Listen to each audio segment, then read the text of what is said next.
ஓம் ஸ்ரீ குருப்யோ நமஹ. சென்ற பதிவிலே நாம் இல்லம் தேடி அம்மனில் தேவதானப்பட்டியில் குடிகொண்டிருக்கும் மூங்கிலணை காமாட்சி அம்மனின் சிறப்பு பற்றி பார்த்தோம்.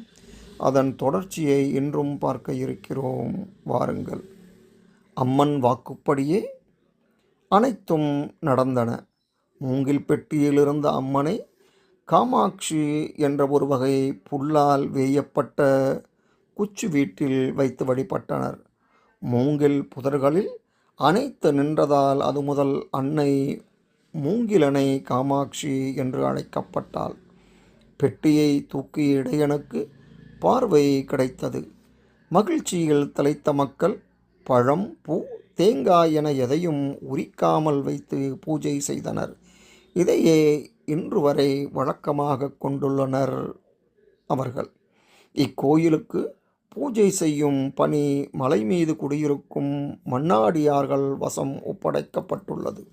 ஒரு சமயம் தண்ணீர் பாய்ச்சும் தகராறில் ஜமீன்தாருடன் வாக்குவாதம் ஏற்பட்டது.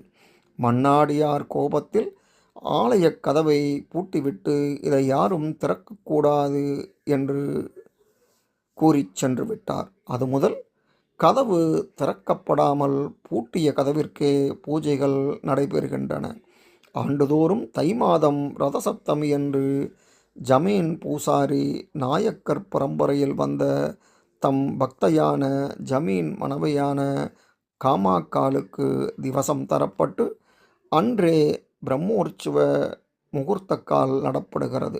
ஆண்டுதோறும் அம்மன் கருவறைக்கு மேலுள்ள காமாட்சி புல் கூரையை வேய பிரம்மோற்சவத்திற்கு ஒரு மாதம் முன்பிருந்தே விரதமிருந்து உத்தரவு கேட்பார்கள். மேற்கு தொடர்ச்சி மலையில் விளையும் புற்களை பறித்து கொண்டு இருவர் தங்கள் கண்களையும் வாயையும் துணியால் கட்டிக்கொண்டு புதிய கூரையை வேய்வார்கள். உத்தரவு கிடைக்கவில்லை என்றால் புதிய கூரை வேயக்கூடாது. மகா சிவராத்திரியை முன்னிட்டு 8 நாட்கள் திருவிழா வெகு விமர்சையாக கொண்டாடப்பட்டு வருகிறது.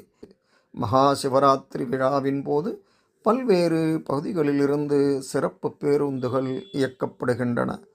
ஆடி மாதம் முதல் 3 நாட்கள் ஆடிப்பள்ளயம் விழா நடைபெறுகிறது. குழந்தை வரம் வேண்டியும் திருமண பாக்கியம் வேண்டியும் மேலும் தொழிலில் முன்னேற்றம் ஏற்படவும் இங்கு வந்து பக்தர்கள் வழிபடுகிறார்கள். இவ்வளவு சிறப்புமிக்க இந்த கோவிலுக்கு சென்று தரிசனம் செய்து அன்னையின் அருளை பெற்று வாருங்கள்.